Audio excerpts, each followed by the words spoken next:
Hey, Professor Mark here, and I have a couple of questions for you. If you've ever felt an earthquake, did you ever wonder how strong the earthquake really was? And how about if you invested money? Have you wondered how long it would take for that money to double? And the answer is it's not forever. Well, the good thing is that we can answer those questions, but they involve a new quantity called a logarithm. So what I'd like to do is introduce this notion of a logarithm to you, show you how to compute with them, and then show you a property or two involved in computing with them. All right, so first things first, what is a logarithm, right? And the short answer is a logarithm is just an exponent, right? So for example, if I write this equation, 2 to the 4th equals 16, you all agree with that, I'm sure. But what I'd like to do is find a way of isolating, or rather highlighting, this power. All right, and so what I'm going to do is I'm going to introduce a new quantity written like this: log the base 2, the right-hand side is here, and that quantity I'm going to define to be that exponent 4. All right, so this power here is the exponent you raise the base to get 16. That's what this quantity means. That's what a logarithm is. It's a power you raise the base to get that input. Likewise, if I look at an equation like this, 5 cubed equals 125. I want to, again, I want to highlight that power 3. And so what I'm going to do is I'm going to write 5 with that base of the right-hand side. Right? What this quantity is, it's the power you raise 5 to get 125. That power is 3. All right, so that is all a log is, right? Easy peasy, right? So let me write down symbolically, and we'll look at a couple more examples then. Symbolically, if I write a to the x equals y, right? So here we have to put a couple of restrictions on the quantity a. First of all, a isn't going to be 1. Right? If it were 1 to anything is 1. 1, 1, 1, 1, 1, right? And no matter what you raise 1 to, you're going to get 1 back. So that's not exciting. But also, we want a to be positive. The reason for that is to avoid all these crazy restrictions on when a to the x is defined and when it's not, right? So think of it like you can't take the square root of a negative number and get a real number out, right? Square root of negative 4 is not a real number. We'd have to consider all those restrictions, and we don't want to do that. So let's just assume a is positive. Based on these examples, another way to write this, or I'll say means, but I really mean is equivalent to, is log base a of the right side is equal to that exponent, right? So this exponent x here is what I'm defining this logarithm to be. Okay, so let's take a look at how to compute a few logs directly. All right, so first let's look at log base 4 of 1/16. You're like, oh, mercy, it's getting worse. Now we're dealing with fractions. It's not that bad, really, right? If we don't know what that is directly, remember, we have this way of going back and forth between this new equation and one that we're more familiar with, right? So I'm going to just call this box, right? We're trying to find what to put in that box to make this true. What we can do is rewrite this as 4 to that box. So the base to the other side is equal to the 1/16.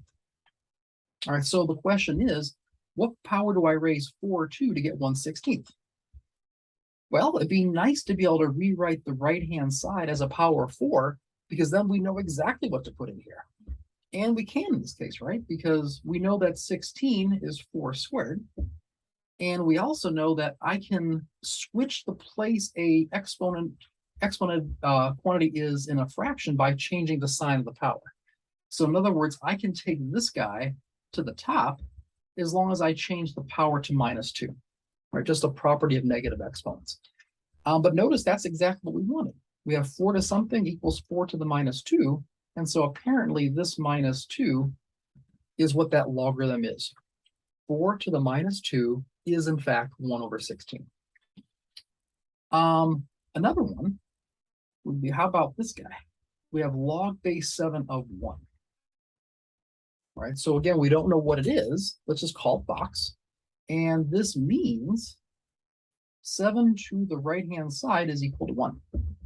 You'll think, well, mercy, I don't know. They can't be positive. Yeah, right. It's not. They can't be positive, right? The only number you can raise 7 to get 1 is in fact 0, right? Every number except 0 itself, if you raise 0 to it, you get 1 back. Right? So what we notice from these two examples is that logs themselves can be negative and they can be 0 and they can be positive, right? So a log itself can be any real number. Right? That's important. If you get a negative answer as a log, that's perfectly fine. What isn't fine is if you take the log of a negative number or the log of 0. So those are very different things. So for example, let's see why. If I looked at log base 4 of minus 2, right? Suppose I wanted to see if that had meaning. How would I compute it? Well, again, let's call that box. This means 4 to the right-hand side is equal to minus 2. Well, if you can you raise 4 to any power and get a negative number is the question. Well, if you raise 4 to a positive number, it's going to be positive, right? Because you're going to if you think it's 4 is to the first, second, third, fourth, whatever power, you're multiplying 4 by itself. 4 is already positive. So 4 to a positive number is not going to be negative. If I take 4 to the 0, that's 1. That's not negative. And if the power is negative, we're just going to take it down below in the fraction. You'll have 1 over a positive power of 4. That's positive, right? And so, in fact, that's the fact that this quantity is always positive stems from the fact that as a graph, y equals a to the x either looks like this or like this, right? So the graph is always above the x-axis, and so it's never negative. And so this is undefined.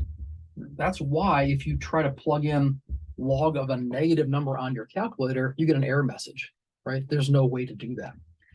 And the same thing goes if you're trying to take the log of 0, right? Suppose I want to take log base 5 of 0.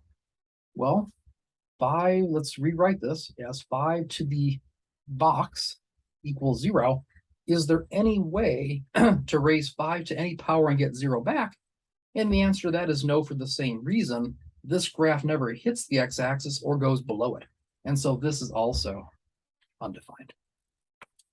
Okay, so those are just some basic computations involving logarithms. Now, what if I had to compute a log of a more complicated expression? Right, there are rules for computing logs of quotients, powers, and products. And so we're just going to focus on one of those, namely the product rule. And let me just state what the rule is, right? If I take the log base A of a product, and again, we're assuming X and Y are such that this makes sense. The inside can't be 0 and the inside cannot be negative, right? So we're making that assumption throughout here. The log of this product turns out to be the sum of the individual logs. All right. Now, if you're thinking, Professor Mark, why on earth is that right? I would never have guessed that in a million years. And right, neither did I the first time around or the first couple times around, right? So why is that true? It's a very good question. Without going into all the details, just remember that logs are exponents. And so what this is linked to is the fact that we have this exponent rule, a to the x times a to the y.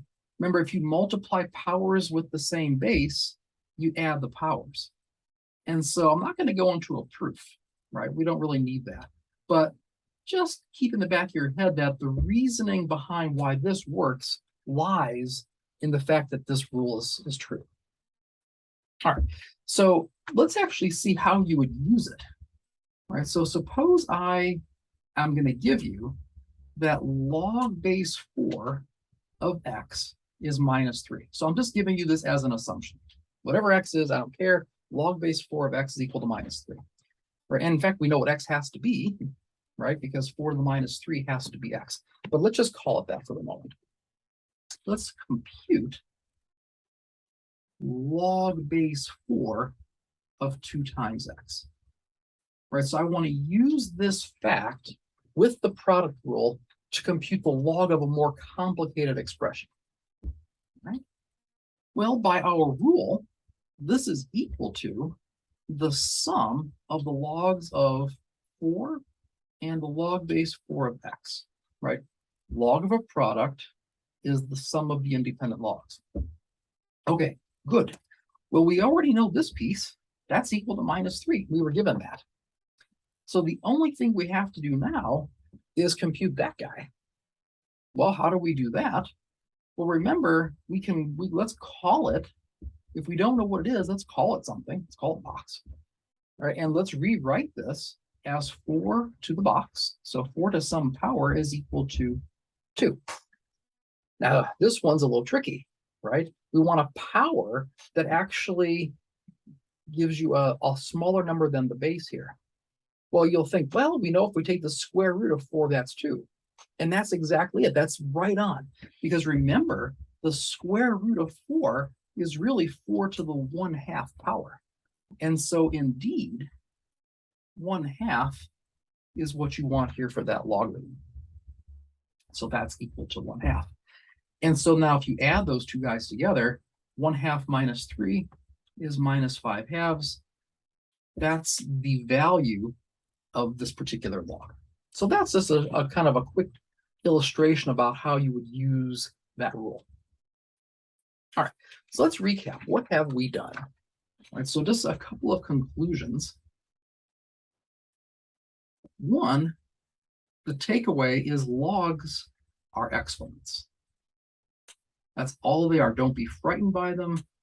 All they are exponents. Now, what exponent are they? Well, if I have that exponential equation, that means the same thing as log base a of y is equal to x. So this exponent here is defined to be the log base a of y. Okay, so you can always go back and forth between those two expressions. And finally, we know that we have a product rule for logs. Namely, if I have log of a product, that's the sum of the individual logs. Okay, it's been a pleasure. Professor Mark signing out.